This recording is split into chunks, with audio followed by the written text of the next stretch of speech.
আসন্ন পবিত্র ঈদ উল ফিতর উপলক্ষে রাজীবপুর থানা এলাকায় আইন শৃঙ্খলা নিয়ন্ত্রণের জন্য আমরা নিম্নবর্তিত ব্যবস্থা গ্রহণ করেছি।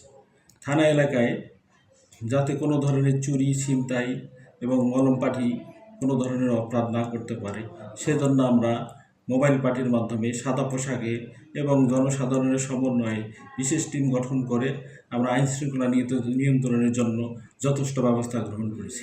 এজন্য দিনের বেলায় একটি মোবাইল টিম, একটি সাদা পোশাকের টিম এবং বিভিন্ন বাজার এলাকায় আমরা আইন শৃঙ্খলা নিয়ন্ত্রণের জন্য কাজ করে যাচ্ছি, যাতে পবিত্র ঈদ পালন করার জন্য থানা এলাকায় বিভিন্ন এলাকা থেকে আগত ব্যক্তিগণ নির্বিচ্ছিন্নভাবে শান্তিপ্রিয়ভাবে ঈদ পালন করতে পারে, সে ব্যবস্থা আমরা যথেষ্টভাবে গ্রহণ করতেছি।